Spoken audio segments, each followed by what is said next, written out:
You're right, Gangrene UK. You're joining me, Otis, and James for episode 62. Had to check on a piece of paper because, yeah, it's been a while, guys. What's happened since we last chatted? Uh, we went up here, then we came through the floor, and I think we're somewhere in between now. So the last time we chatted was just before the Browns game. So we obviously won that game, which was all yays. See smiles coming on both your faces. How did you feel after that game, guys? Otis, we'll start with you, mate. I think a bit of a Browns implosion and 2 minutes of magic marred what was a fairly stale game from us, to be honest, in the sort of vein of the first game and then again in the third game. So I think it was, just a bit of a magical 2 minutes that was typical Browns capitulating and us actually managing to do something for a change. I think a lot of people got very excited about it, rightfully so. It was a great moment and good fun to watch. But I think week 3 probably brought a few people down with a bump after how good it was. Yeah. What about you, James? How did you feel with the 31-30 win? Yeah, and I think it did kind of create a mass delusion that we were a super team that win. Not delusion, we all want to believe, and it did feel great to win. But yeah, I think Otis hit the nail on the head. It was, if you'd have bet on the Jets, you'd have probably been a millionaire at that point when it was, minute 52 left or whatever. So I think it was a miracle. So yeah, that's all I can really say. It was a great moment there. Enjoyed it. Yeah, I mean, I'm going to put it out there. I was the one with 3 minutes left when everybody was imploding on chats. It was like, keep the faith, this game is not over. I've took a screenshot of that chat. I was there till the very end and I was still believing, but I am the eternal optimist. I mean, I agree with you, Otis. I mean, it wasn't the best game we've ever played. It was a brilliant 2-minute drill that, you know what, 99 times out of 100 doesn't work, but it did. We'll take it. I mean, if I said to you we were going to win 10 games that way this season, you would take it. Oh yeah. I mean, we wouldn't enjoy it. We'd all be a lot better. Then, obviously, last week, we are a little bit late doing it this week. We're heading into Cincinnati. And, yeah, going into it, how did we feel? I mean, I know I felt like it was a winnable game, but it was also one that, on paper, we should have lost. Yeah, I was talking to a Colts fan the day before the game, and he said, I've just backed you guys in my sweepstakes to beat the Bengals. And I said, that was a really risky pick. Burrow needs to come out and prove something. The Bengals haven't looked great. He's playing a fairly average Jet side at the moment in terms of offensively anyway. I think it was an expected result for me. I expected the Bengals to beat us. I was actually quite impressed with how the secondary held up for the most part. Yeah. What about you, James? Yeah, kind of did go into it thinking it was a worrying game anyway. Bengals down 0-2 needed to get a win. If there's any get back game, it's against us.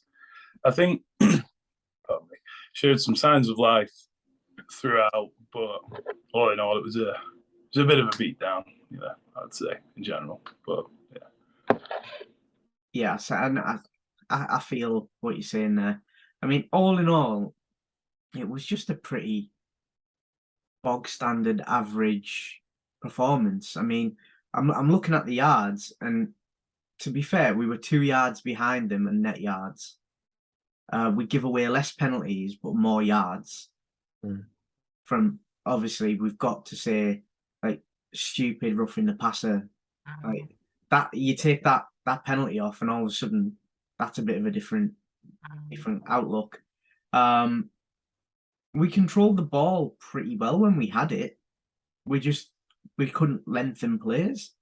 I mean, you go from Carter having like nearly 100 yards in the first 2 games, and combined yards this week he got 45. Yeah. Breece Hall got just under 100. So we are producing yards. It was some bad discipline. Like in the Ravens game, I said we lost it. I don't think we lost it in this game. We weren't in it to win it. Yeah. Do you know what I mean? Yeah, I do. Yeah, I think they definitely beat us on this occasion rather than we sort of threw it away. There was times when they were producing some decent stuff. The biggest problem, and I put it, I think in my game review that I put on the page, the offense between the 20 seems to be fine, and the defense between the 20 seems to be fine. It's that last bit when everything gets a bit tighter that seems to be a problem. That's why our offensive yards always seem to look decent, but we don't score now full points. Breece Hall had a decent game, but the biggest play of the game he dropped. If he'd have called it, he was away with one guy to beat for a touchdown. On a big third down early in the game, they've just scored. You've got to have it, and you drop it. And there's just between the 20s, they seem great. They're showing flashes. Garrett Wilson looks good. Breece Hall starting to look really good. Carter's got a good punch to his running. But it's just, I don't know if I don't know. I think Flacco is probably slowing them down a little bit in the 20s, particularly decision making wise. Yeah. How about you, James? How did you view it? Yeah, no, I tend to agree, and I think someone did put it quite well. They had Burrow and we had Flacco, and on the end of those drives, he was finishing, finding the right receiver, making that quick decision, or extending the play. So yeah, I think that's what you kind of doomed with Flacco. That you need a great run game, and he needs a guy wide open straight away. So yeah, pretty similar feelings. One thing I will say, Flacco tends to throw a fair few hospital passes. Like the one to Wilson was crazy. It was like 4 defenders closing in on him, and he, set a few people up on Sunday, I thought. Anyway. Yeah, I mean, I'm looking. I'm back at the stats again, right? And to be fair, we held Higgins and Chase to 11 catches. Chase only got 29 yards with a long of 10. Obviously, he scored. Tyler Boyd had himself a game. Yeah. He took advantage of the fact that Chase and Higgins were pretty much covered. I mean, you take off Higgins' 45 for that long one that he got over the top, and he only got 40 yards. Yeah. But Tyler Boyd, 100 yards with a 56 long. I mean, that's the big issue there. We've got a 45 long play and a 56 long play. Yeah. Our longest play, 23 yards. Yes, I think so. Yeah. Garrett Wilson. Yeah. You're just like, oh, it just like we seem to be doing some of our jobs really well. The safety play wasn't great, but we've spoken about this more than once over the last couple of weeks about handoffs and pass-offs and communication between the corners and the safeties. Yeah. That's going to come. It has to come. Yeah, you'd expect it to with reps on the practice field and everything else. Whitehead's new to the system. Joyner was there last year but didn't play in it. Yeah, it's a difficult one. I think also slightly away from safeties, I suppose, but still on the same vein. They need to stop asking Sauce and Reed to zone cover. Just you've got 2 good corners. Let's see how good they actually are. Let's just do the Revis Cromartie thing and let's go. You're on man. You're on man. You follow the number 1 wide receiver and go. And make it simple. Play the 2 deep safeties then. Be safe with the safeties and have them there at the back if you need them. But let the guys just man up. Just go for it. Yeah, and then obviously we took the injury to Quincy. Fortunately, nothing serious. Probably looking at 6 weeks. Yeah, really strange play. Really good tackle. Made a hell of a play to stop him getting the first down, because if he doesn't put that kind of hit in, he runs him over. I think, and gets the first down. But yeah, it's just really strange. I think we were talking about it in the chat when it happened, and it was like, well, it's definitely not a break. You can see that it doesn't like buckle or it doesn't break or anything. He just must have got it caught in the turf or twisted slightly. Something just really strange. It was an odd play. Yeah, I mean, turf's coming back, and the turf monster's getting a few people last weekend. Yeah, there's a few non-contact injuries across the league. Shepherd in Meadowlands. Yeah. Well, he looked like his legs snapped. but it didn't. ACL gone. Yeah. So anything that really worried you about the game, James, or anything that you were like, phew, that was actually really good?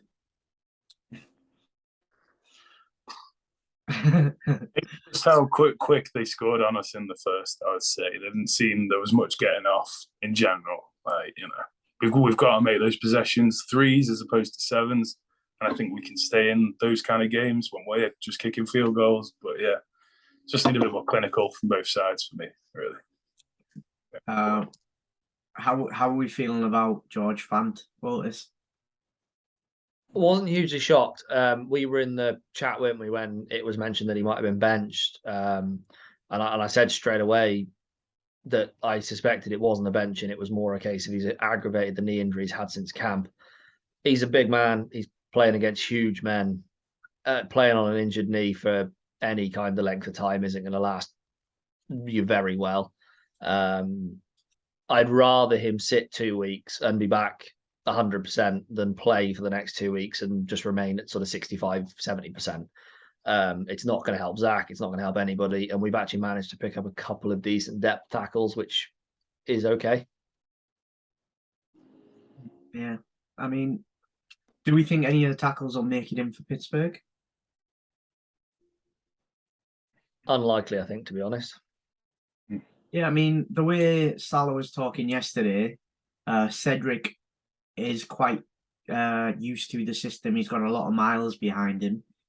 So he thought he might slot in, but I could see them suiting him up and maybe rotating him in for certain players. Yeah. I mean, obviously, I don't know a lot about him. Yeah, well, I don't go around the league looking at right tackles thinking I should keep an eye on you because you might end up at the Jets in week 3. The other thing as well, I think, to bear in mind is that the Steelers have got a good defense, but the scary piece is gone, right? Is it though? Because Cam Hayward's still there. Yeah, he is, but you can, if you like, now TJ's gone, you can afford to double one or two of them and leave one or two single. Whereas when TJ's there, okay, I've got to double TJ, I've got to cover Cam with 2. And then all of a sudden it's like, ooh, this is now getting a bit sketchy. But I think they can, providing it's schemed properly, I think they can lean a tight end on that side to affect Cam Hayward. And I think if he comes inside and plays nose tackle or D tackle like he can do, I think I'd fancy AVT and Lakin to hold up against him. I'm not sure they beat him, but I think they can hold up against him. Yeah. So just a random question. How many 4th downs do you think the Jets have allowed to be converted to 1st downs this year? 6. I'll go with 5. The answer is 0. Okay. 3rd down? We're not great on 3rd down at the moment, or at least the offense is terrible. I don't know about Right, so I'll tell you this. There's been 39 attempts. Yeah, I think they're at about 50%, aren't they? Yeah, 20 allowed. Yeah, thought they were. I just opened it up there and like we're 50% converting on 4th down on as an offense, which I thought, yeah, that's not bad. It's the first time I've looked at the season ones. I'm just trying to decide whether the sacks. Yeah, the sacks is how many we've got, isn't it? Not how many we've conceded. Depends. What's the number? 9. Yeah, that's what we got, I think, because he was sacked 4 times against the Bengals, wasn't he? So opponents have got 5 sacks. No, other way around. Is it? Yeah, gotta be. He was sacked 4 times against the Bengals, I think. Yeah. 4 against the Bengals, and we had 2. So 5 sounds right for us. Yeah, 9 on Flacco. Yeah, he had 4 for 33-yard loss. We got Burrow twice for 14 yards. Yeah, so opponents have got on this, right? All of the stats, the way it goes, like passing yards, 693 opponents, right? And then it's got opponents 5 sacks, and then on our side it's got 9 sacks, but it won't let me drill down to find out. No, that's definitely we've given up 9 sacks. I mean, either way, I mean, the big thing for me is turnovers. We're on a -4 turnover ratio. 30th in the league at the moment in turnover ratio. That's ball security has got to be the big one for us this weekend. I feel like the minute Brees Hall stops dropping, which at the end of the day he's a running back. Yes, he's a pass catching running back, but he's a running back. If not, he'd be a bloody big wide receiver. So certain players I can forgive him dropping, but the minute he starts catching, and if we stop turning it over, which let's face it, we all know Zach is going to throw an interception. The interceptions aren't, I don't think, what's killing us quite so much, is it? It's the fumbles. Like he was Flacco was strip sacked twice, wasn't he? Yeah, they were awful. Them though. Yeah, the one he lost, the one he kept, didn't he? I think AVT fell on one, didn't he? Yeah, I think AVT fell on one and it bounced under him. I don't think there was much AVT was doing about it. I think big man going down and it fell underneath him, and then everyone was like, "Oh, it's gone." But I mean, we've had 63 first downs this year so far. I don't think we had that all of last year. No, I say offense between the 20s is great. Yeah, I'd love to see if there's a stat for what they've done inside the 20, because I reckon it's probably about 2 first downs. It's just been atrocious once they got close. That's why. Well, let's be honest. If you break down the whole Bengals game and say the Jets kicked 4 field goals, if they score 2 of those as touchdowns, we're talking about losing 20 to 27 against the Bengals. Well, that's not a terrible day out when you consider they're a playoff team. They're a championship team. Yeah, exactly. The difficult bit is getting into the end zone, apparently. I mean, in this league it should be, but I'm a little bit.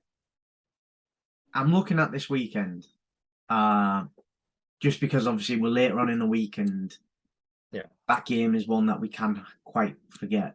I'm looking into the weekend. I feel really kind of positive. I'm not going into it thinking, oh yeah, we're going to absolutely smash them. I just think we're going to play better. I think I'm going to come out of it. Well, I say I'm going to come out of it. Hopefully, I'll be awake to watch it. And I hope we don't do anything too complicated, because I ain't going to be coherent enough to watch it. And I ain't going to watch it back if we get beat. So we either better win or we better play simple football that I can enjoy. That's my goal of this weekend. I think losing Quincy could damage us because he's the second highest on tackles on the team. Yeah, you'd expect Quan to step up though. It's. I mean, even with Marcel moving in, it's spot on. Yeah, or even Sherwood, if Sherwood comes in, because I'm not sure who's going to back him up exactly. It might be Sherwood, mightn't it? Because he played some on Sunday, didn't he? Yeah, I think Marcel came in as well. So I think we'll probably just see the 4 of them on rotation, just slightly different to normal. Yeah. Then, obviously, I don't view the Steelers as having a bigger threat as some of the other teams at wide receiver. I think the receivers are a threat. The problem is the man getting them the ball. I don't fancy letting Johnson run anywhere that he's remotely uncovered, because that man is like grease lightning fast. And Claypool's got some talent. I don't. And Pickens, of course, with this circus catches. I don't like the idea of letting the wide receivers run too free, but you can get to Pickett, right? Yeah, you get to Trubisky. Is it still Trubisky? Because weren't they on about benching him, maybe? I mean, I haven't seen anything about him being benched. Okay, well, there was. I mean, I said to a few people I could see Pickett coming in against us, which, to be honest, terrifies me. Because the last time this happened to us, it was Baker Mayfield. And he pulled back a comeback probably worse than ours against them this year. But I fancy our cornerbacks okay against the wide receivers. This catch with Pickens, by the way, yes, it was a good catch, but it was an awful throw. It was behind him and away from him. Yes, Yeah. he made the catch, but if he hadn't have, nobody would have been bothered because that was an awful throw.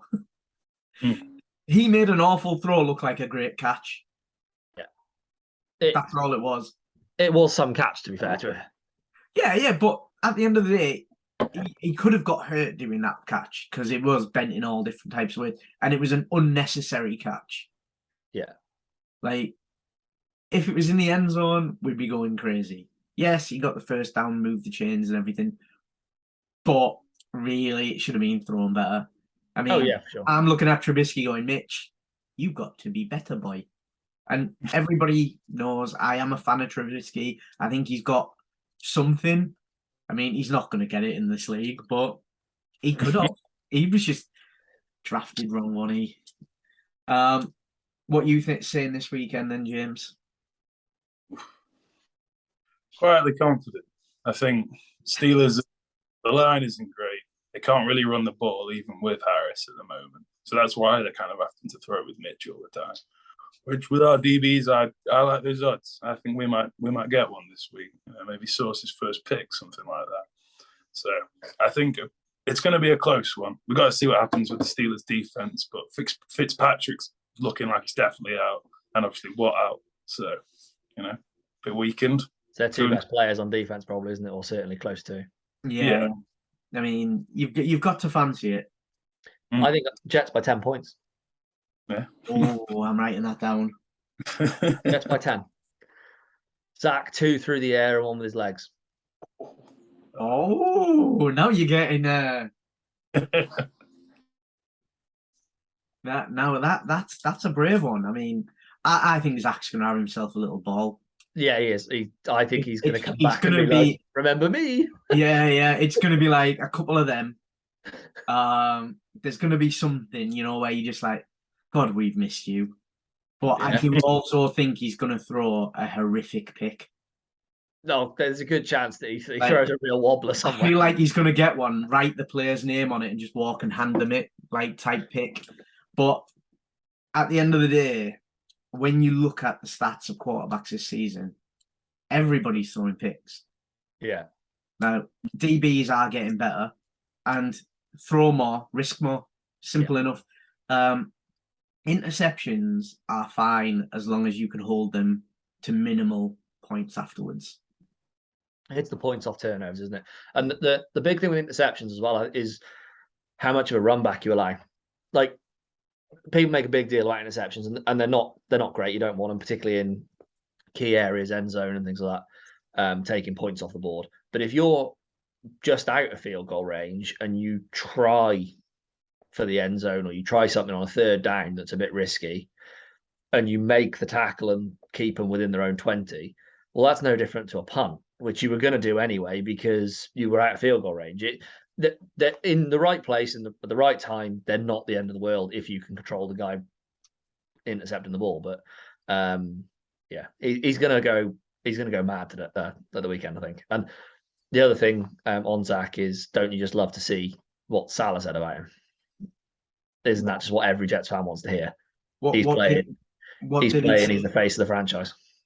Well, that's it, isn't it? Like, he's the future, something he said. He has done something there that should give Zach a lease of life. But a few people are saying, when he was drafted, they were saying, we're going to lift you up. We're not going to put it all on your shoulders. So then them turning around and saying, you are the face of this franchise, is that putting a bit too much on him? Nah, because they've given the toys. They've lifted him up now. This is you're up now, kid. Now go play with your toys. Go play with Garrett Wilson and Elijah Moore and just go have fun. So here's a question then, James. Right? It's only a yes or no, don't worry. Is Zach Wilson going to come out of this game with the highest QB rating on our team? Hell yeah. Yeah. Right. I'm gonna throw this out there, right? Currently our highest QB rating is 118.8. It's nigh on a perfect score. Yeah, 157 is perfect, isn't it? Yeah. So It is 1 attempt for 1 completion for 17 yards. Braden Mann. Braden Mann. So, I mean, the stats pretty good for a punter. I mean, it's almost as good as his punting yards, if we're being honest. I think a big one to look out for this weekend as well is the continued trend of Garrett Wilson. He's finally looking like he's cracked the lineup, which is what I was crying out for. I think in the week 1 review, I said was the sort of next step for him. I think I said that in the review. I now want to see him force Elijah Moore back inside. That's the next step now. I find Elijah Moore is better on the inside anyway. Elijah Moore's best position by a mile is on the inside. The lad's 5'8". Get the hell back inside. Don't be playing around with the 6 foot boys. That's not your game. Go inside and mess up a linebacker or a small corner. But Wilson needs to prove that he can play out there in order to put him back inside. And I think they're very confident that Moore runs the right routes. He's where he's meant to be. He does what he's supposed to do. But I think if Garrett can take that spot, the Jets offense could go up again, because I think, yes, you're right, Moore is better in the slot and Moore will come more part of the offense if he gets back in the slot. Yeah, I'm really kind of hoping to see something a bit different this week, because it has been a few excuses of, well, Zach's got a different playbook. Zach allows us to do this. This should be happening. And I mean, obviously, early on in camp, Garrett Wilson came out and said, well, Flacco throws receiver-friendly balls. Yeah. Then he was asked yesterday, what's Zach like? And he went, well, he looks good. He went, he's throwing into some tight windows. He's really slinging it. So we're like, oh, is there going to be some tight windows, which we know you're throwing it in there? Wilson, Moore, and Davis, they're all strong enough to come out with the ball. I want to see a 100-yard game from Conklin at some point. He'll have that. Like, that man, well, at the minute, he's robbing a living. I mean, I know they have been blocking a little bit with Mitchell, but when he's even had the chances, he's been dog average. Do you think 84 yards last game? But 6 receptions. 6 receptions the game before against the Browns. 6 receptions, but nothing on them against the Browns. He can't be helped for where he's throwing the ball, though, can he? Right? Fair. I mean, you look at Berrios. Quarterback choice, right? I think Berrios is in almost negative yards. Yeah. So this is one of the things that I was going to bring up talking about the Bengals game, but we sort of went through it quite quick. I think Berrios is out of his depth. I think Berrios has been figured out. I think that teams have realised it's an end around, it's the occasional go route, and it's a bit of a slant. And I think they have worked out how to cover him. I think you might see the end of Braxton Berrios on offense pretty quickly. I think you'll see Braxton Berrios the return man and nothing else. It's interesting. I mean, I'm not against or for it. I think he brings a lot on returning. Yeah. And even if we put him in for a couple of plays and we occasionally pull it off because teams get lazy watching him, I'm okay with that. I think Jeff Smith is going to offer too much upside at some point not to put him in. I'd be, if it was me now, I think I'd be putting Elijah Moore and Garrett Wilson inside if you want to go 4 wide and put Jeff Smith on the outside as a bit of a different option. And he's a burner, isn't he? He's just fast. Well, that's what we need to see. We need to see something different. Some variation. Yeah. Like, you know, it's bad when they're lining up, and I mean, I'm sure we used it at the weekend where you can call the play. Yeah, you know, like, because we watch the Jets so much, and you're like, well, this is what's going to happen, and then people are like, and then they do it, and you're like, oh yeah. It was a bad play, but I called it. Yeah, for me, like, obviously we were talking about Osama and Conklin having 600 to 800 yards each per this season. Yeah. With the numbers that Conklin's put up, I think, what was it, 86? So he might get the 600 mark based on the first 3 games. I'm trying to find his actual full season stats. Yeah, I'm pulling them up now for you. So he had 84 yards against Cincinnati, 40 against Cleveland, and 16 against Baltimore. He's already on 140 yards for the season. I think you'll see Conklin push 800. Well, I'm happy with that one, but then obviously Uzama obviously been out. Yeah, and even when he's been in, he hasn't looked. I He don't know. hasn't looked himself, but he hasn't looked like he was at the Bengals, has he? no. But then also at the Bengals, he was used as a mobile QB safety blanket. Yeah. So hopefully, when Zach comes back in, we might start seeing some of these like slight little dump offs that actually turn into 15, 20 yards because you're putting in a man monster's hands. Who obviously today, I don't know if you've seen the video about the coffee because it's World Coffee Day. Yeah. He doesn't drink caffeine. No, I know, yeah. What? How did man get so big? And he has like a mocha latte freaking decaf. I was like, we're going to have to be questioning you. But it was interesting to see how many of the players have oat milk over milk.